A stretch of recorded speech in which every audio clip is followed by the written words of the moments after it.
Welcome everyone to another episode of Ziflow Pro.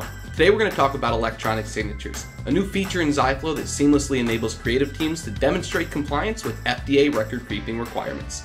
Let's go. For creative teams in highly regulated industries, meeting regulatory standards for maintaining creative assets is just as important as producing quality creative work itself. Creative teams can now stipulate that review and approval decisions on assets must require an electronic signature within Ziflow. To do so, a proof creator just needs to tick the box to enable electronic signatures for a proof.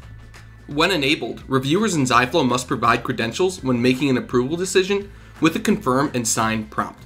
This applies the reviewer's signature to the asset.